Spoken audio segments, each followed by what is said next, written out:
क्या हुआ आंटी? लगता है आपकी तबीयत ठीक नहीं है। मेरी बेटी स्नेहा ने दौड़कर हमारे पड़ोस वाले घर की मिसेस चौधरी को गिरने से बचाने के लिए पकड़ते हुए कहा। वह अस्वस्थ सी लग रही थी और शायद सिर चकराने के कारण वे असंतुलित होकर गिरने वाली थी। मिसेस चौधरी कुछ बोलती इससे पहले ही बेटी ने कहा, आंटी आपको तो तेज बुखार है। चौधरी अंकल कहाँ हैं? चलिए हम आपको अस्पताल ले जाकर डॉक्टर को दिखाते हैं। मिसेस चौधरी कुछ बोल ना सकी। उन्होंने अपने घर की ओर इशारा किया।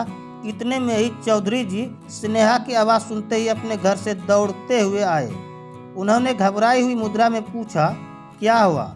मैं तो तुम्हें इस चबूतरे पर बिठाकर गाड़ी निकालने गया था।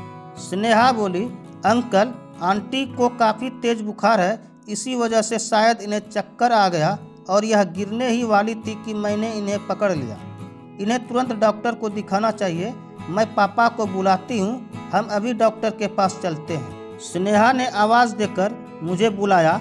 बाहर आने पर मुझे सारी स्थिति की जानकारी हुई। मैंने स्नेहा से अपने घर से पानी की बोतल, गिलास, ग्लूकोज लाकर मिसेस चौधरी को पिलाने को कहा। मैं चौधरी जी से कहा, जब तक पानी लेकर आती है और मैं गाड़ी निकालता हूँ तब तक आप भाभी का ध्यान रखिए। मैं गाड़ी निकाली। चौधरी जी और स्नेहा मिसेस चौधरी को बीच में बैठाकर सहारा देते हुए पीछे वाली सीट पर बैठे। हम चारों गाड़ी से अस्पताल के आपातकालीन विभाग में पहुंचे। डॉक्टर ने मिसेस चौधरी का चेकअप किया और उन्हें स्वास्थ्य संबंधी कब और क्या समस्या है इसकी जानकारी दी। इसके पश्चात उनके उपचार में उनको कुछ इंजेक्शन देकर इंट्रावेशन ग्लूकोज देने के लिए बोतल चढ़ाने की प्रक्रिया शुरू कर दी। डॉक्टर के अनुसार मिसेस चौधरी को डिहाइड्रेशन हो गया था, इसलिए रिहाइड्रेट करने के लिए चिकित्सक देखरेख में उन्हें अस्पताल में रोकना अनिवार्य था। डॉक्टर के अनुसार उन्हें पहले ही आ जाना चाहिए था, कभी कभी देरी होना घातक हो जाता है। डॉक्टर ने उन्हें आपातकालीन विभाग से वार्ड में भेजने के साथ ही आवश्यक दवाइयाँ लेकर आने को कहा। मैंने चौधरी जी और स्नेहा को उनके साथ वार्ड में चलने को कहा और स्वयं दवाइयाँ लेने के लिए मेडिकल स्टोर चला गया। डॉक्टर के द्वारा लिखी गई सभी दवाइयाँ मैं मेडिकल स्टोर से लेकर आ गया। स्नेहा मिसेस चौधरी के बेड के पास स्टूल पर बैठ गई। स्टाफ नर्स ने इशारे से मरीज के पास सिर्फ एक व्यक्ति को छोड़कर बाकी लोगों को बाहर जाकर बैठने को कहा ताकि वार्ड में भीड़ भाड़ ना हो। चौधरी साहब हमारे पड़ोसी थे। उनको और उनकी पत्नी को अपनी अमीरी पर बड़ा ही गर्व था। हमारे साथ वाले परिवार से बातचीत करने में अपना अपमान समझते थे। बातचीत और व्यवहार से यह प्रायः वे लोग यही प्रदर्शित करते थे कि उनके पास सब कुछ है और उन्हें कभी भी किसी की मदद की आवश्यकता नहीं पड़ेगी। वे पैसा फेंको तमाशा देखो वाले सिद्धांत को मानने वाले व्यक्ति थे। मिसेस चौधरी भी गली में अपनी चर्चा के दौरान कहती थी कि इस गली में हमारे पतिदेव की सैलरी के बराबर किसी की भी सैलरी नहीं है। गांव में हमारे पास जितनी प्रॉपर्टी है उतनी प्रॉपर्टी हमारी इस गली में तो क्या पूरे मोहल्ले में भी किसी के पास नहीं होगी। उनके अनुसार उनके स्टैंडर्ड के हिसाब से यह गली है ही नहीं। वे बताती, हम तो बड़ी वाली गाड़ी लेने को हैं, लेकिन यह गलियां इतनी पतली है कि गाड़ी इन गलियों में कैसे निकलेगी, इसलिए वे नहीं ले रहे हैं। वे तो जब बोलना शुरू करती तो ऐसा लगता था कि उन्हें केवल बोलना ही है। बोलते समय ज़्यादा सोच विचार में भी अपना वक्त बर्बाद नहीं करती थी। अपनी अमीरी का यशगान करने में शायद उन्हें बड़े ही आत्मिक सुख की अनुभूति होती थी। एक बार वे अपने शाही खर्च का बखान करते हुए बता रही थी कि हमारा बेटा एक महीने में 3000 रुपये से ज़्यादा के तो कोल्ड ड्रिंक ही पी जाता है। तब स्नेहा ने उनसे कहा था, आंटी 10 रुपया प्रति बोतल के हिसाब से 3000 की 300 बोतलें हुई। एक महीने में 30 दिन होते हैं, इस हिसाब से एक दिन में 10 बोतलें उनके हिस्से में आती है। अब आपका बेटा एक दिन में यह 10 बोतलें कैसे पीता है? 24 घंटे में कितने घंटे सोता है, कितने घंटे जगता है? 10 बोतल रोज़ ख़त्म करने के लिए वो अपना क्या रूटीन तय किया हुआ है। अगर वह इतना कोल्ड ड्रिंक पी भी लेता है तो यह उनके स्वास्थ्य के लिए बहुत ही नुकसानदायक है। योग गुरु स्वामी रामदेव जी तो कहते हैं कि ठंडा मतलब टॉयलेट क्लीनर। मिसेस चौधरी के झूठ पकड़े जाने पर भी झेपना तो सीखा ही नहीं था। ऐसे मौके पर भी मुस्कुराते हुए अपने घर के अंदर घुस जाती थी। वैसे वे तो आसपास लोगों से बात करना भी अपनी प्रतिष्ठा के खिलाफ समझती थी। सामान्यतः किसी से बात भी तभी करती जब उन्हें सेखी वखारनी होती थी। आसपास के लोग उनकी इस आदत से भली भांति परिचित थे।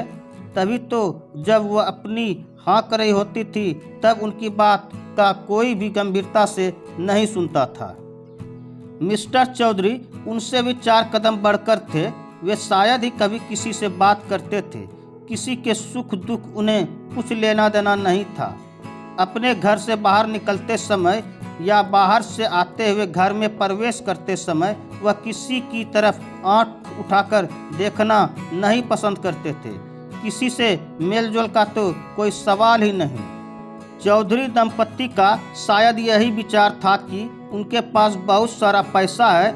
आज के समय पैसे की मदद से कुछ भी किया जा सकता है। अगर आपके पास पैसा है तो आप दुनिया की कोई भी सेवा प्राप्त कर सकते हैं। सीधा सा सिद्धांत है कि पैसा फेंको तमाशा देखो। शायद इसलिए वे किसी से कोई संबंध नहीं रखना चाहते थे।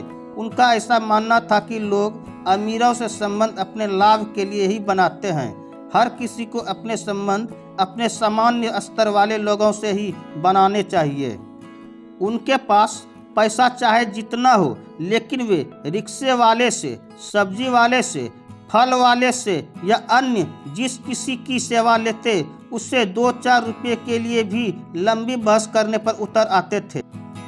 और इस बहस में वह अपनी अमीरी को बढ़ा चढ़ाकर वर्णन करके पूरे मोहल्ले को जानकारी करवा देते थे। बहस करते करते वे गालू गलौज और झगड़े पर उतर आते थे और इस क्रम में एक नहीं बल्कि अनेक बार उनकी पिटाई भी हो चुकी है। मोहल्ले का कोई भी आदमी उनके झगड़े के बीच कोई समझौते की बात या उनका पक्ष लेने की जहमत नहीं उठाता था, क्योंकि उनके व्यवहार से सभी लोग भली भांति परिचित हो चुके थे। अपने बच्चों के साथ भी उनके संबंध मधुर नहीं थे। बेटी शादी के बाद दूसरे शहर अपने ससुराल चली गई और उनका इकलौता बेटा शहर में कहीं दूर किराए पर रहता था। बच्चे केवल त्यौहार आदि पर आते जाते थे। शायद उन्हें अकेले रहने में ही ज़्यादा शांति और संतुष्टि का अनुभव होता था। पहले जब बच्चे साथ रहते थे तो बच्चों को डांटने फटकारने की उनकी आवाज़ अक्सर सुनाई देती थी।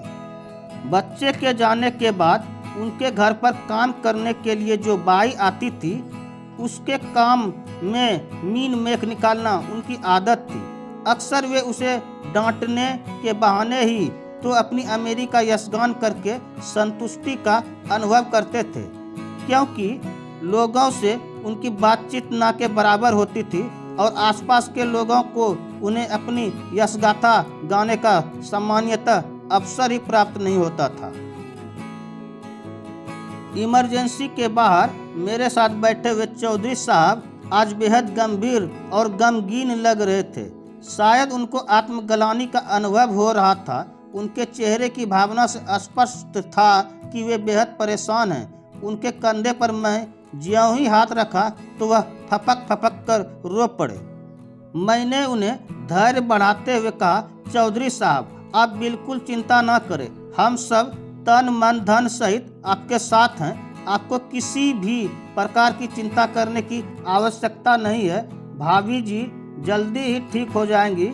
जैसा कि डॉक्टर भी कह रहे थे कि हम लोग उन्हें सही वक्त पर ले आए, देर हो जाना घातक हो सकता था। इतना सुनते ही वो तो फूट फूट कर रोते हुए कहने लगे, हम दोनों का व्यवहार आप लोगों के साथ मधुर नहीं रहा, लेकिन फिर भी आपने हमारी उन गलतियों की तरफ ध्यान न देकर हमारी मदद की है। इस समय आप लोग देवताओं की तरह हमारे रूखे व्यवहार को ध्यान में दिए बिना हमारी सहायता में लग गए। हम आपके आजीवन शुक्रगुजार रहेंगे। मैंने सांत्वना देते हुए उनसे कहा, आप नाहक ही अपराध बोध लिए बैठे हैं। हम लोग तो ऐसा कभी नहीं सोचते। आजकल सभी का समय बहुत ही कीमती है। हर आदमी अपने काम में व्यस्त है।